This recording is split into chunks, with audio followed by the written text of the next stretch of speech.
De volta com o Band Cidade. E a partir de hoje, a Band promove a primeira rodada de entrevistas com os candidatos ao governo do Rio Grande do Norte no período pós-convenção. Aqui no Band Cidade, a partir de hoje, você vai conferir uma entrevista com todos os candidatos. E o meu primeiro convidado hoje é Breno Queiroga, ele que é filiado ao Solidariedade e representa 5 partidos na coligação. Candidato, boa noite, seja muito bem-vindo. Boa noite, Ana Ruth, boa noite a todos que estão assistindo o Band Cidade. Uma oportunidade, um prazer enorme estar aqui podendo falar para a audiência do Band Cidade.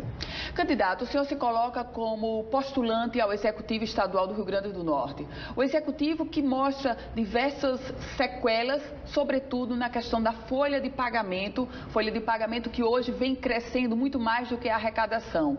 Qual a proposta de Breno Queiroga para equacionar as finanças do Estado a partir da folha de pagamento? Ana Ruth, essa situação do Estado é uma situação consequência de um ciclo que vem acontecendo no nosso Estado há décadas, né? Essas campanhas caríssimas, o loteamento da máquina pública, o comprometimento da folha, do valor que o Estado tem para gastar com folha é altíssimo. O Estado do Rio Grande do Norte hoje passa de 70%. Se você for analisar, vai até pior do que isso. Nossa ideia, nosso projeto é exatamente romper com isso.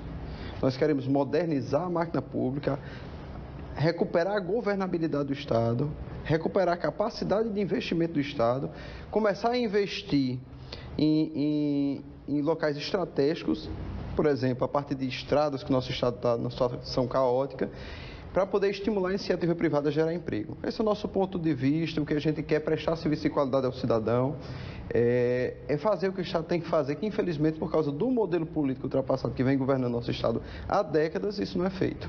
Candidato, o que é que o senhor fala como recuperar a máquina pública? Recuperar a máquina pública a partir de quê? Da emissão de servidores? Recuperar a máquina pública a partir de buscar recursos e de onde? Ana Ruth, o primeiro ponto é modernizar. O Estado do Rio Grande do Norte está parado há décadas. Se você for chegar hoje num cafezinho, vai ter um computador, vai ter um controle de estoque, vai ter um controle de funcionário, vai ter um controle de tudo que acontece ali dentro através de um software, de um sistema integrado, que inclusive já lança tudo isso para a contabilidade, para o processo de compras. Num cafezinho, num sorvete no shopping vai ter isso. Você pega escolas hoje com 2.000 alunos que não têm um software de gestão. Você vai numa Secretaria de Estado que não tem um software de gestão. Então, sem isso, você não tem noção dos insumos que você tem. O governador do Estado hoje, ele não tem como governar com qualidade, porque ele não sabe nem o que está governando. Não existe tecnologia disponível no Estado do Rio Grande do Norte para poder fazer o que tem que ser feito. A máquina pública é muito complexa, são mais de 600 escolas, são mais de 130 CNPJs de administração direta e indireta, mais de 100 delegacias, 180 delegacias, salvo engano. Enfim, é uma coisa enorme que você só vai conseguir fazer isso funcionar com o uso de tecnologia e modernidade. Fora os outros, eu estou falando só da parte de gestão. Se você for para a parte de segurança, tem tecnologia para isso. Se você for para a parte de educação, tem também. Na saúde, principalmente. E nada disso foi implementado no nosso Estado. Por quê? Infelizmente, quando você implementa esse tipo de tecnologia, quando você moderniza a máquina pública, você acaba com os privilégios, com as regalias, você dá transparência ao gasto público, você acaba com a corrupção, você faz o que tem que ser feito na máquina pública. E é essa a nossa proposta a princípio. Recuperada a governabilidade do Estado, o Estado recupera também sua capacidade de investimento e aí vamos investir estrategicamente. Um ponto só para concluir, Ana Ruth, sobre nosso objetivo nessa caminhada. 88% dos empregos do país são gerados pela iniciativa privada. Apenas 12% é gerado pela máquina pública. A máquina pública não está conseguindo pagar a sua folha de funcionários. Quem é que vai gerar emprego para o jovem não ir para as drogas, não ir para o crime? É a iniciativa privada. Agora, a iniciativa privada quer fazer, mas não consegue porque não tem estrada. Se abrir o comércio, o ladrão vai lá e rouba de noite. A qualidade da educação básica da gente é péssima. Nós somos a terceira pior educação de ensino médio do país. Nós somos o segundo Estado mais violento. Enfim, isso tudo atrapalha o desenvolvimento do Estado.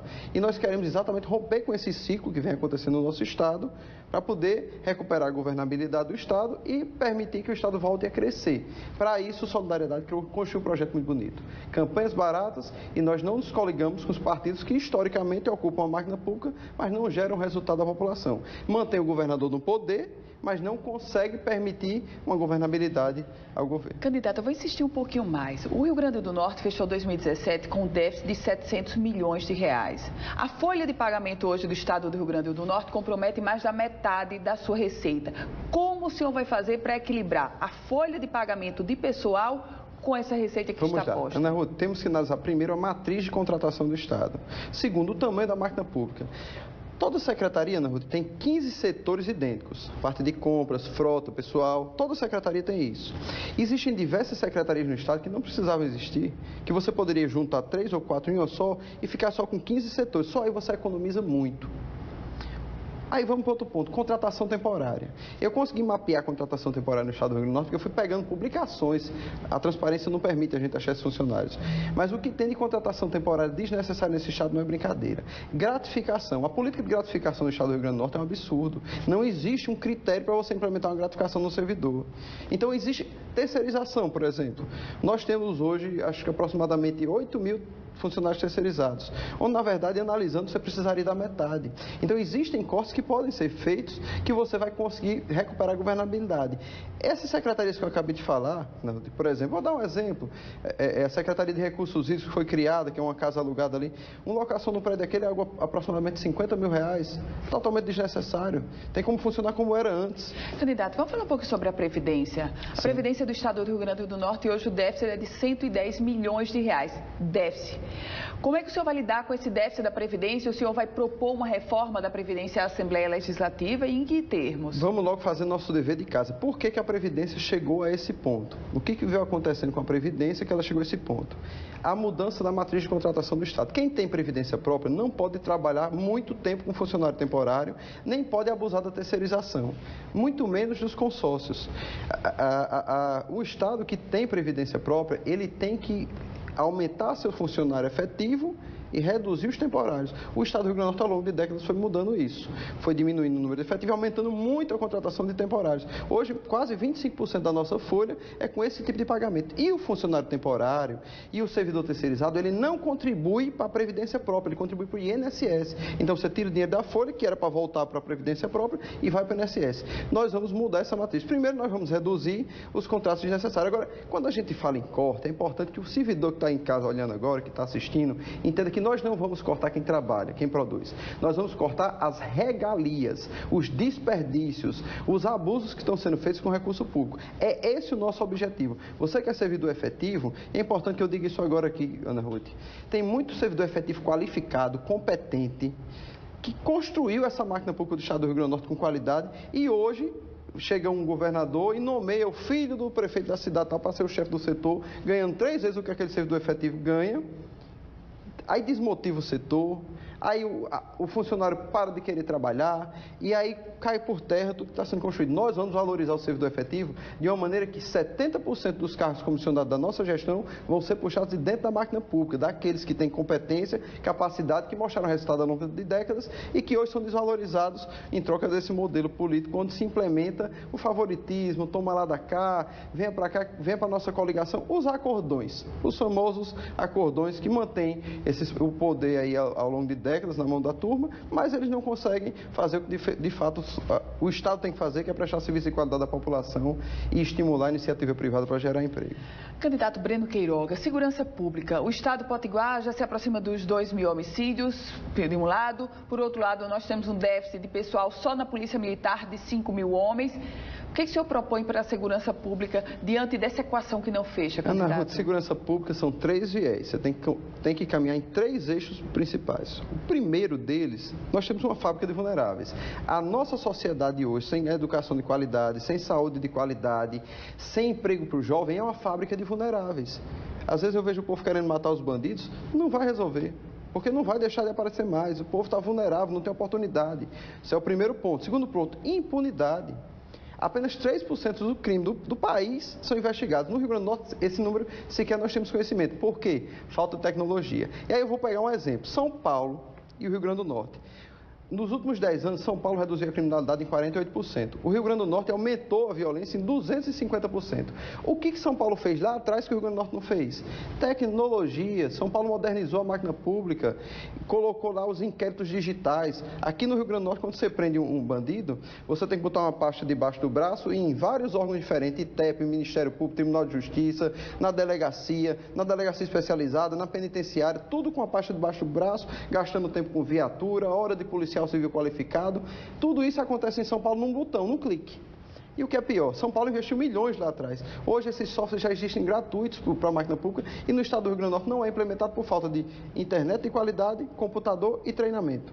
o básico. Isso nós vamos fazer de imediato para ter um processo feito com qualidade e para que o bandido, quando ele for preso, o advogado não consiga soltar, que ele continue preso punindo o crime dele. Aí ele vai ver que no Rio Grande do Norte, se roubar, fica preso, vai querer ir roubar em outro lugar. E, por último, sistema carcerário. Nós temos que fazer um trabalho forte dentro do sistema carcerário nosso, porque os protocolos de funcionamento do sistema carcerário não funcionam aqui. Então, os presos conseguem se associar, levar celular para dentro da penitenciária. Mas o sistema carcerário está superlotado, candidato. São mais de 3 mil homens, a mais do que poderia acomodar. Exato, mas nós já temos até algumas penitenciárias sendo entregues agora. O que nós temos que fazer é gerenciá-las com qualidade. Independente da questão da superlotação ou não, que isso é uma coisa que nós temos que trabalhar de médio prazo, mas de imediato nós temos que botar em prática os protocolos de funcionamento do sistema carcerário. Isso é fundamental. Por modernização da máquina pública, candidato, qual o programa que o senhor vai implantar para a segurança? Por exemplo, na parte de inquéritos, existem 2 softwares interessantes. O PPE, que é um software disponibilizado pelo governo federal, e o POL Office, que é um software que foi usado em João Pessoa, na Paraíba, aqui, que se adequa muito à nossa realidade. Isso nós temos que construir dentro do nosso grupo, sentar com a polícia e discutir. O POS tem uma vantagem, o PPE tem outra, mas um desses 2 tem que ser implementados. O problema nosso é que não foi implementado nenhum dos 2, mas um desses 2 nós vamos implementar de acordo com nossa capacidade. Provavelmente o POL Office, por causa da facilidade de implementação, devido à baixa qualidade da internet das nossas delegacias no interior. Candidato Breno Queiroga, a mais recente pesquisa divulgada apontou que a saúde pública é colocada como principal problema para a população do Rio Grande do Norte. O que o senhor pretende fazer em termos de saúde pública sobre 2 aspectos? Primeiro, o Rio Grande do Norte é o estado hoje que tem o maior número de hospitais regionais, proporcionalmente à população. Segundo, a questão do Hospital Valfredo Gugel, que é o símbolo maior.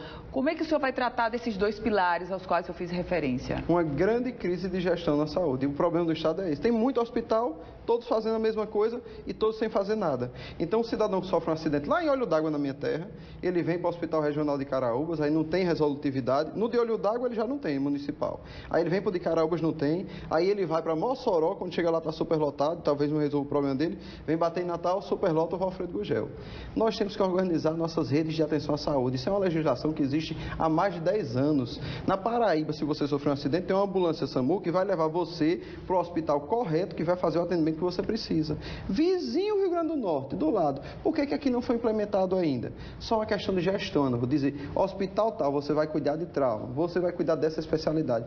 Selecionar o que cada hospital, cada unidade dessa vai atender e direcionar o fluxo da o que chama rede de urgência e emergência. Eu estou falando de rede de urgência e emergência, mas existe a rede de atenção à saúde especializada, existem a rede Cegonha, existem várias redes de atenção na saúde que devem ser trabalhadas dessa maneira, de forma orquestrada. Hoje, a gente tem desperdício de recurso público. Tem diversas prefeituras gastando 150, 200 mil reais com o hospital, que não tem resolutividade nenhuma, fora os hospitais regionais que também não têm. Na hora que você conseguir organizar isso, sentar e definir o que cada um faz, isso a tecnologia ajuda muito, a gente consegue implementar resolutividade para o cidadão ser atendido perto de casa e não vir lotar o Valfredo Gugel. Agora, então, o senhor vai manter esses hospitais regionais abertos todos? Os hospitais regionais, eles têm que abraçar um setor da rede de urgência e emergência. Cada um deles tem que abraçar uma área. O que tem hoje são hospitais regionais com baixíssima resolutividade, não resolvem áreas específicas, termina jogando tudo para os hospitais de Mossoró e Natal. E é isso que nós temos que alterar, trazer para que esses hospitais, aí tem que analisar cada caso, a distância, o fluxo, para cada um deles abraçar uma parte do atendimento da urgência e emergência, ou parte do atendimento da rede Cegonha, das clínicas, das policlínicas, enfim, existem diversas redes que a gente pode aproveitar esses hospitais e direcionar suas atividades para esses fins. Candidato, a gente está quase chegando ao finalzinho da entrevista, mas eu queria fazer uma pergunta política para o senhor. O partido que o senhor integra é o Solidariedade, presidido por Paulinho da Força. O deputado federal Paulinho da Força, que é investigado na Operação Registro Espúrio, uma operação que desvenda um grande escândalo de corrupção no Ministério do Trabalho. Isso não abala ou não abate o senhor como candidato ao governo do Rio Grande do Norte? Ana Ruth, não. Infelizmente, todos os partidos a nível nacional estão com problemas. Todos eles. Agora, o nosso Solidariedade no Rio Grande do Norte tem uma construção muito bonita. O nosso projeto é um projeto sério e grande. Hoje nós já estamos em 150 municípios, temos mais de 90 mandatos, temos o mandato do nosso deputado estadual, que é um grande orgulho para o nosso grupo, que está fazendo oposição com responsabilidade e qualidade. Temos a pré-candidatura da nossa senadora Magnólia Figueiredo, temos uma chapa própria para deputado estadual, coligado apenas com o PV, com possibilidade de elegermos 3 deputados estaduais na próxima campanha e temos uma chapa para deputado federal que vamos eleger também um deputado federal no governo do estado do Rio Grande do Norte. Nós temos um projeto sério para poder dar base ao governo de Breno Queiroga a partir do dia 1º de janeiro de 2019. A gente conversou nessa primeira entrevista da rodada que faremos com todos os candidatos ao governo do Rio Grande do Norte, com Breno Queiroga, do Solidariedade. Candidato, obrigada, boa noite. Obrigado, Ana Ruth. Eu queria deixar uma palavrinha rápida. O cidadão está chateado com o político, está com desgosto, mas é importante que você saiba, tem um voto que nunca deixa de ir para a urna, é o voto comprado. E o voto comprado elege o político corrupto. Então, se você está achando ruim, analise os candidatos e vá para a urna fazer sua parte, senão você vai continuar sendo governado pelos políticos corruptos. Obrigada, candidato. Se você quiser rever essa entrevista completa, vai lá no politicaemfoco.com, um site especializado na política do Rio Grande do Norte e do Brasil. Band Cidade fica por aqui. Você acompanha agora o Jornal da Band. A você, uma ótima noite. Amanhã, se Deus quiser, estaremos todos juntos aqui a partir das 18h50. Boa noite para você.